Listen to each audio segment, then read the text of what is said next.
क्योंकि जानते ही हैं जब जालिमों को सजा मिलती है तो उनके साथ साथ कुछ बेकसूर और बेगुनाह भी मारे जाते हैं।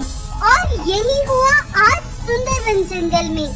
जालिमों के साथ साथ बाकी जानवरों को भी आग में झोंक दिया गया, सबको तपती आग में जला डाला।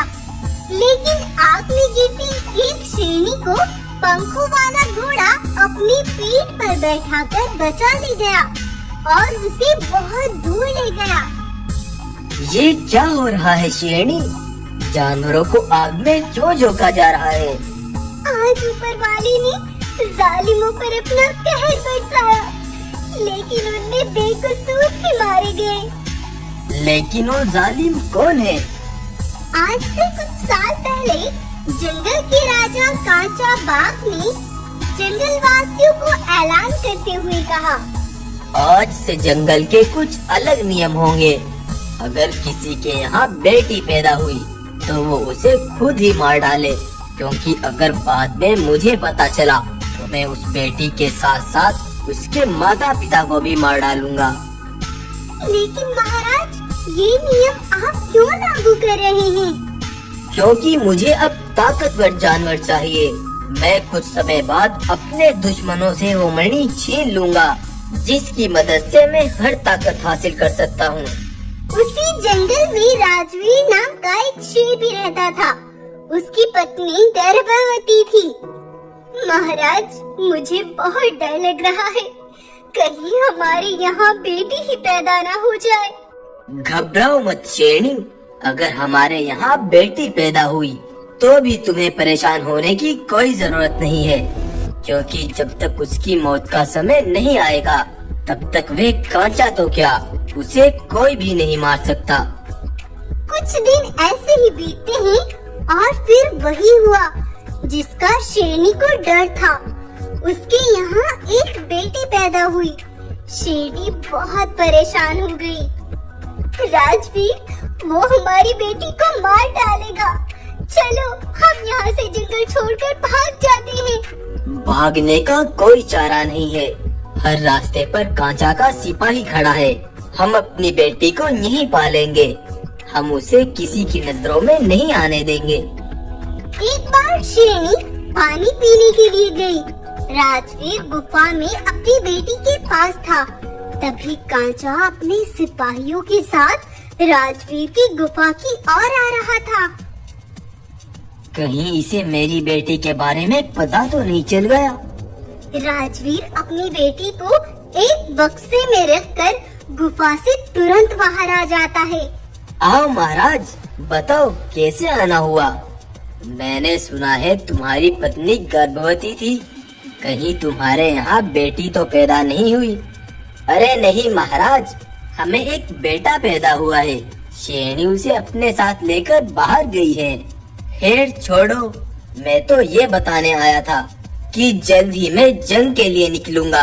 तुम्हें मेरे साथ चलना होगा, अपनी तैयारी रखना। कांचा वहाँ से चला जाता है और कुछ वक्त ऐसे ही बीतता है और राजवीर की बेटी रुमझुम अब बड़ी हो गई थी। उसे जंगल के नियम और कांचा के जुल्मों के बारे में सब पता चल चुका था, इसलिए वो उससे बचकर रहती थी। एक बार कांचा अपने सिपाहियों से कहता है, तुम कल घर घर जाकर देखो, कहीं किसी ने हमसे अपनी बेटियों को छिपाकर तो नहीं रखा, और जो भी मिले उसे जान से मार डालना। उसकी यह बात पास में खड़ी एक बाघिन सुन लेती है और वो रोती घबराती हुई अपने घर की ओर ही जा रही थी। तभी उसके पास रुमझुम आती है। क्या बात है बहन, इतना रो क्यों रही हो? बाघिन उसे सब बताती है। और मेरी 5 बेटियां हैं, वो उन सबको मार डालेगा।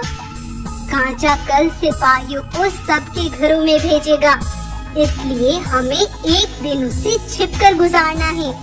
हम अभी एक भूमिगत सुरंग खोदेंगे और उसी के अंदर एक दिन गुजारेंगे। तुम चिंता मत करो, सब सही हो जाएगा।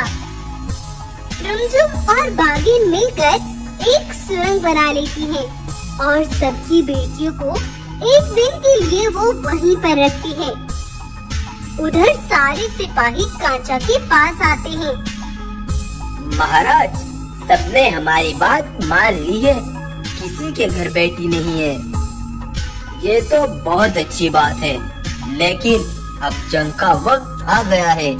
जाओ, राजा शेरा को जाकर बोल दो, अगर मणि खुद हमारे हवाले करता है तो ठीक है, नहीं तो उसका जंगल बर्बाद कर देंगे।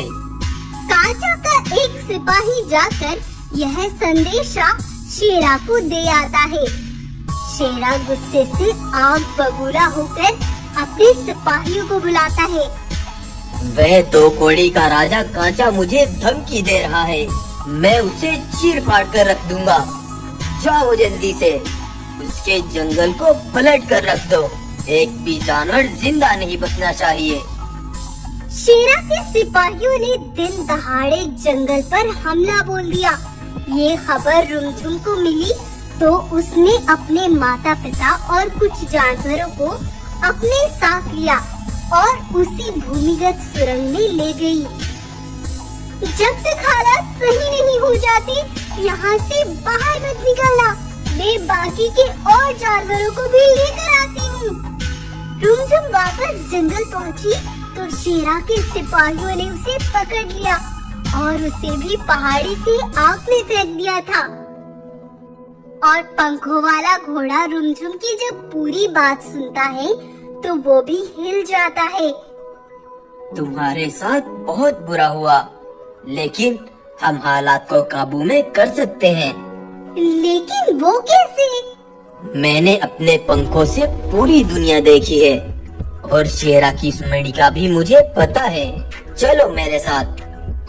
घोड़ा रुमझुम को लेकर शेरा के जंगल पहुंचकर उस मणि को उठा लेता है और जैसे ही मणि रुमझुम के ऊपर रखता है तो रुमझुम एक महाविशाल रूप ले लेती है और फिर भागती हुई अपने जंगल शेरा के पास जाती है।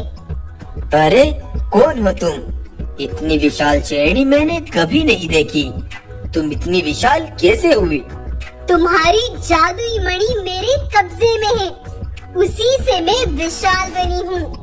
मेरा जंगल छोड़कर चले जाओ, तुम्हारी मणि तुम्हें मिल जाएगी। तुम मुझे ललकार रही हो, सिपाहियों मार डालो इसे। रुमझुम एक बार में ही कई शेरों को चित कर देती है। अभी भी समय है, चले जाओ यहाँ से। ठीक है, रुक जाओ, हम चले जाएंगे। शेरा डर के मारे अपनी मणि को लेकर जंगल से निकल जाता है और रुमझुम सुरंग के छिपे जानवर और अपने माता पिता को अपने जंगल वापस ले आती है। उसके बाद से जंगल धीरे धीरे फिर से बसने लगता है। अब इस जंगल और जानवरों को किसी से खतरा नहीं रहा।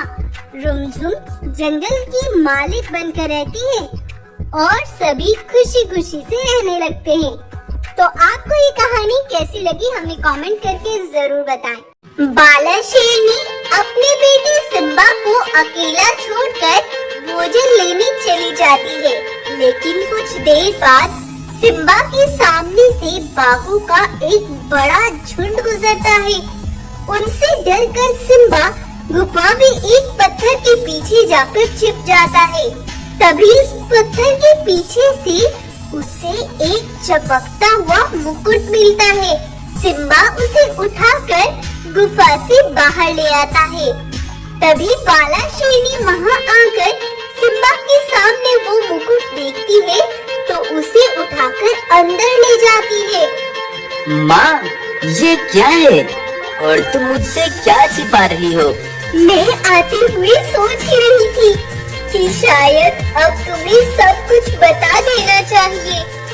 बेटा, ये जादुई मुकुट मुझे तुम्हारे पिता ने एक अमानत के तौर पर दिया था। इस मुकुट से तुम अपने जैसी एक बड़ी सेना तैयार कर सकती हो। माँ, आपने एक सच तो बता दिया, लेकिन मुझे वो सच जानना है जो मैं आपसे हर रोज पूछता हूँ। हम यहाँ इस वीरान जंगल में अकेले क्यों रहते हैं और मेरे पिताजी कहाँ पर है? कहानी की शुरुआत होती है किनाबुल जंगल से, जहाँ दो जवान बेटों के सामने एक बूढ़े बाप ने कुछ आखिरी अल्फाज कहते हुए दम तोड़ दिए थे। शेर राजा के चले जाने के बाद एक सभा बुलाई जाती है। पिताजी के चल बसने से पहले उनके आखिरी अल्फाज यही थे कि मेरे बाद वीरू यानी मेरा छोटा भाई इस जंगल का राजा होगा और मैं वीरू का सेवक बनूंगा और अपने पिताजी के इस फैसले पर मुझे कोई परेशानी नहीं है। मैं ये दिल से कबूल करता हूँ। अरे यार, ये पिताजी क्या बोले जा रहे हैं? तुम दोनों भी याद रखना, एक दिन ये अपनी इस ईमानदारी और अच्छाई की वजह से हर चीज से हाथ धो बैठेंगे। राजवीर के तीनों बेटे अपने पिता के इस फैसले से बिल्कुल सहमत नहीं थे। वो नाराज होकर अपनी गुफा पर चले जाते हैं। कुछ देर बाद उनके पिता राजवीर वहाँ पर आते हैं। मैं जानता हूँ कि तुम्हारे दिमाग में क्या चल रहा है, लेकिन याद रखना वो बिल्कुल नहीं होगा जो तुम सोच रहे हो। लेकिन पिताजी, आप खुद सोचें, आप अपने छोटे भाई को राजा क्यों बना रहे हैं? बड़े आप हैं, राजा बनने का हक आपको है। मैंने हमेशा हक और सच का साथ दिया है और जो मेरे पिता ने मुझे कहा मैंने वैसा ही किया, इसलिए मैं जो कहता हूँ वही तुम करो। पिताजी, अगर तुम हमारी कोई परवाह नहीं करते तो हम भी तुम्हारी कोई परवाह नहीं करेंगे। राजवीर के तीनों बेटे अंदर से जल रहे थे। उन्होंने गलत कदम उठाने की ठान ली थी। उन्होंने वीरू शेर अपने चचा को अकेला देखकर उस पर हमला बोल दिया और एक के बाद एक वार किए। वीरू किसी तरह वहाँ से भागकर घिसटता हुआ अपनी गुफा पर आया। बाला, वो तीनों यहीं पर पहुँचने वाले हैं। वो तुम्हें और हमारे बेटे को भी नहीं छोड़ेंगे। तुम यहाँ से उसे लेकर भाग जाओ और वो जादुई मुकुट तुम्हारे पास अमानत है, उसे ध्यान से रखना। जाओ, जल्दी जाओ बाला, जल्दी। बाला अपने बेटी को लेकर वहाँ से चली गई। कुछ देर बाद वो तीनों वहीं आकर वीरू को जान से मार डालते हैं और अपने पिता को हमेशा के लिए कैदी बना लिया ताकि कोई उनके रास्ते में ना आ सके। और फिर जंगल का सारा माल दौलत अपने कब्जे में करके जंगल पर अपना राज कर लिया।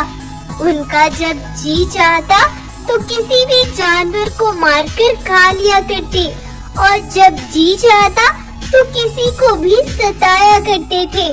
किसी को अपना गुलाम बनाते तो किसी पर अपना काम करवाते। और बेटा, यही था वो राज जो आज तक मैंने तुमसे छिपाया, लेकिन शायद अब वक्त आ गया है इस जादुई मुकुट का इस्तेमाल करने का। बाला उस मुकुट को अपने बेटे के सर पर रख देती है। तभी वहाँ पर एक सफेद शेरों की सेना बन जाती है, जिनकी डोर अब सिम्बा के हाथ में थी। माँ, मैं वादा करता हूँ जालिमों को उनके अंजाम तक पहुँचा कर ही रहूँगा। सिम्बा सफेद शेर सेना को लेकर अपने असली जंगल पहुँचता है और एक ऊंची पहाड़ी से चढ़कर बोलता है, जो भी जानवर मेरा साथ देना चाहता है वो मेरे पास आ जाए, क्योंकि तुम्हारा उन जालिमों से डर कर रहने का वक्त अब खत्म हो चुका है। ये आवाज सुनकर बहुत से जानवर वहाँ पर एकत्रित हो जाते हैं। बेटा, तुम कौन हो और हमारी मदद क्यों करना चाहते हो? मैं महाराज वीरू का बेटा सिम्बा हूँ, जिसको आज से 20 वर्ष पहले बिना किसी गलती के मार दिया गया था। आज मैं उन जालिमों का अंत करने आया हूँ, जिन्होंने अब तक तुम सब पर भी जुल्म किए। इतना बोलकर सिम्बा अपनी सेना के साथ भागता हुआ उन तीनों भाइयों के पास पहुँचता है और उन पर एक के बाद एक वार करके उन्हें खून में नहला देता है। और तीनों को बीच रास्ते लटका कर इबरत का निशान बना देता है। और उसके बाद से सिम्बा अपनी माँ और सफेद शेर सेना के साथ अपने जंगल में रहने लगता है। तो ये थी एक राज की कहानी। तो आपको ये कहानी कैसी लगी हमें कमेंट करके जरूर बताएं। दोस्तों हमें अप्रिशिएट करें, हमारे चैनल को सब्सक्राइब करें, वीडियोस को लाइक करें एंड आप किस टाइप्स के वीडियोस आपको ज्यादा पसंद आते हैं आप हमें कमेंट करके जरूर बताएंगे। Thank you so much guys for watching this video. आज 20 साल के बाद अपनी प्रजा के साथ लौट रहा था एक ऐसे महान बाप का बेटा जिसने अपने खून से लिखी थी ये कहानी जो आज फिर से शुरू होगी। रिश्तों के बीच जब दुश्मनी ने अपने पंजे गाड़ दिए और एक सच्चे राजा को मुंह के बल गिरा दिया गया, तब जन्म लिया एक सच्चे और महान राजा ने। अपनी प्रजा के लिए डर को पीछे छोड़ाया। सिम्बा अपना कर्तव्य निभाने फिर से वापस लौट आया। सिम्बा के बीते बचपन में क्या हुआ था और आज से 20 वर्षों पहले क्यों चला गया था सिम्बा अपनी जन्मभूमि को छोड़कर। दोहराते हैं एक बार फिर से सिम्बा का बचपन और उसकी कहानी। सिम्बा के पिता बगीरा का जंगल जितना विशाल उतना ही खुशहाल था। एक बड़ी तादाद में बगीरा की प्रजा बगीरा को अपना भगवान मानती थी। जंगल का छोटा हो या बड़ा जानवर बगीरा को देख इज्जत की निगाहों से अपना सर नीचे झुका लिया करता था। बड़ी प्रजा और जंगल का मालिक होने के बाद भी बगीरा अकेला था क्योंकि अब तक उसकी कोई संतान नहीं थी। बगीरा का सगा भाई काचा बगीरा के जिंदा रहते हुए कभी जंगल पर राज नहीं कर सकता था और बगीरा बुढ़ापे की तरफ बढ़ रहा था। और फिर उसके यहाँ एक नन्हे राजकुमार ने जन्म लिया जो था बगीरा के जंगल का नया रक्षक। इधर बगीरा के जंगल को नया वारिस मिला तो उधर बगीरा के सगे भाई ने हाथ मिला लिया था बगीरा के सबसे बड़े दुश्मन राधे चीता से। एक उम्र बीतने के बाद अब मैं राजा बनता तो उधर उस बगीरा के बेटे सिम्बा ने जन्म ले लिया। मेरे सालों का सपना अधूरा रह गया। अगर बगीरा का नया वारिस जिंदा रहा तो मैं कभी राजा नहीं बन पाऊंगा और मैं ऐसा होने नहीं दूंगा। चिंता मत करो कांचा, जल्द ही कुछ सोचते हैं। रिश्तों के बीच अब छिड़ गई थी राज गद्दी की जंग। उधर बगीरा अपने बेटे को जंगल का कर्तव्य सिखा रहा था। जहाँ तक ये रोशनी फैली है ये सारी हुकूमत हमारी है। याद रखना, एक बादशाह की हुकूमत सुबह के सूरज की तरह चढ़ती और शाम के सूरज की तरह ढलती है। बेटा, एक दिन हमारी हुकूमत का सूरज भी ढलेगा और रोशन होगा तुम्हारी हुकूमत से। तुम्हें ये हुकूमत समझदारी से संभालनी होगी। बगीरा सिम्बा को समझाकर वापस जंगल की तरफ लौट ही रहा था कि तभी उसे एक काम याद आ गया। सिम्बा, मुझे एक बहुत जरूरी काम करना है। तुम यहाँ से सीधा गुफा पर जाना। ये कहकर बगीरा वहाँ से निकल लिया। सिम्बा गुफा की तरफ जाने लगा लेकिन तभी उसके चचा काचा ने उसका रास्ता रोक लिया। रुको बेटा सिम्बा, तुम्हारे पिता ने तुम्हें जंगल की पुरानी घाटी पर बुलाया है। आओ मेरे साथ। काचा उसे बातों में फंसाकर वहाँ से लेकर चल देता है और राधे चीता के इलाके में पहुंचकर काचा सिम्बा से कहता है, जाओ बेटा, तुम्हारे पिता यहीं पर हैं। तुम जाओ, मैं अभी आता हूँ।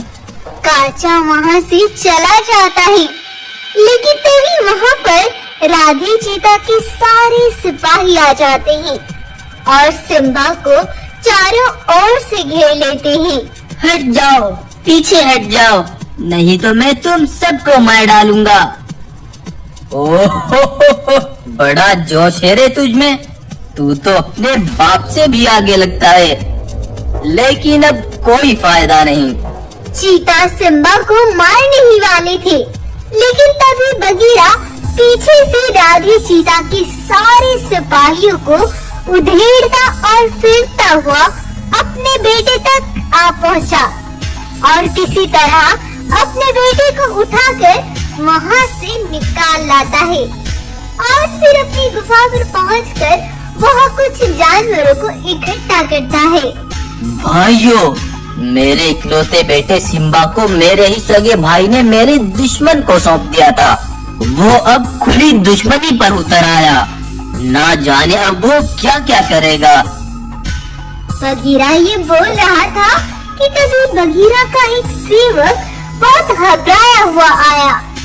महाराज, कांचा और राधे ने अपने सिपाहियों के साथ हमारे जंगल पर आक्रमण कर दिया है। उनके सामने जो भी आ रहा है वो सबको मार रहे हैं और उसने हमारे सारे सिपाहियों को भी मार डाला। सुनो भाइयों, कांचा और राधे की सेना बहुत बड़ी है और मैं अब इतना ताकतवर नहीं कि उनका सामना कर पाऊं। इसीलिए तुम मेरे बेटे सिम्बा को लेकर यहाँ से बहुत दूर चले जाओ। तब बगीरा ने कुछ जानवरों को सिम्बा के साथ भेज दिया था और तभी वहाँ पर कांचा अपने सिपाहियों के साथ बगीरा की गुफा पर पहुँचा। साथियों, घेर लो उस बगीरा को और जंजीरों में जकड़ लो और ले जाकर सुनसान घाटी के अंदर फेंक दो। अब ये राजगद्दी मैं ही हुई। तब कांचा के सिपाही बगीरा को पकड़कर ले जाते हैं और कांचा जानवरों को बुलाकर सिंहासन पर चढ़कर कहता है, सिम्बा बगीरा नहीं रहे, अब मैं ही तुम्हारा महाराजा हूँ। ये सुनकर जानवरों के चेहरों पर उदासी और दुख छा गया और अब सभी जानवर दुख और डर के साथ ही जीने लगे, क्योंकि अब कांचा का खौफ जंगल में तेजी से दौड़ रहा था। जब वो जहाँ चाहता जानवरों को मार कर खा जाता। अब जैसे पूरा जंगल बदल सा गया था। उधर समय बीतता गया और सिम्बा उन्हीं जानवरों के बीच रहता हुआ जवान हो गया। एक बार सिम्बा अकेले पहाड़ी पर खड़ा था, तभी पीछे से सिम्बा का दोस्त कहता है, सिम्बा दोस्त, हमेशा याद रखना कि तुम कौन हो। तुम एक सच्चे राजा के पुत्र हो। समय आ चुका है जवाब देने का, तो तैयार हो जाओ वीरू। हम आज ही अपने जंगल के लिए निकलेंगे और अपना जंगल फतह करेंगे। तो ये थी 20 साल पुरानी कहानी और आज सिम्बा फिर से वापस लौटा। जंगल पहुंचकर सिम्बा को पता चलता है कि काली घाटी की पहाड़ियों के बीच कांचा ने आज भी उसके पिता को बंदी बनाकर रखा है। तब रात के समय सिम्बा चुपके से उसी घाटी तक पहुंच जाता है और कांचा के दोनों सिपाहियों को चुपके से मार देता है और अपने पिता को निकालकर वहां से एक सुनसान जगह पर लाता है। सिम्बा को जवान देख बगीरा की खुशी का ठिकाना न था। मुझे मालूम था मेरा महान योद्धा सिम्बा जरूर आएगा।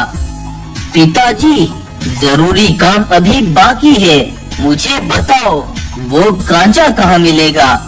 तब बगीरा ने सिम्बा को एक प्लान बताया और बोला, बेटा, अब तुम यहाँ से जाओ और मैं अपने कैद खाने में जाता हूँ। तब बगीरा और सिम्बा ने अपना रास्ता बदल दिया। अगले दिन कांचा जब अपने सारे सिपाहियों के साथ टहलने के लिए निकला, तभी कांचा के पास एक बाघ मानव आया और बोला, महाराज महाराज, वो बगीरा कैद से छूटकर भाग गया है और हमारे दोनों सिपाही वहाँ पर मरे पड़े हैं। जल्दी चलो महाराज। और कांचा बगीरा तुरंत बागबानों के साथ काली घाटी तक पहुंचा, लेकिन बगीरा तो वहीं था। और उधर सिम्बा ने वीर के साथ कांचा के सारे सिपाहियों पर हमला बोल दिया और उन्हें जान से मार डाला। और ये प्लान बगीरा और सिम्बा ने उसी रात किया था। आओ कांचा आओ, मेरा बेटा सिम्बा वापस लौट आया है और जब तक तुम अपने जंगल लौटोगे तुम्हारा एक भी सिपाही जिंदा नहीं बच पाएगा। तुझे मैंने सालों से बचा कर रखा ताकि एक दिन तेरे बेटे के सामने तुझे मौत दे सकूं, और अब वो दिन आ गया है। तब कांचा बगीरा को लेकर सिपाहियों तक पहुंचा। उसने देखा उसका एक एक सिपाही मर चुका था। तूने सिम्बा ये अच्छा नहीं किया, इसके बदले में तुझे तेरे बाप की मौत दूंगा। ये कहकर कांचा अपने भाई बगीरा पर वार करने ही लगता है, लेकिन तभी वीर पीछे से कांचा पर एक भाले से वार करता है और कांचा का अंत कर देता है। सालों बाद बगीरा अपने बेटे को गले से लगाता है और फिर से आबाद होता है सिम्बा का जंगल। इस तरह सिम्बा ने अपनी जन्मभूमि को फिर से अपनाया और अपने जंगल को फिर से आबाद कर दिया। तो आपको ये कहानी कैसी लगी हमें कमेंट करके जरूर बताएं।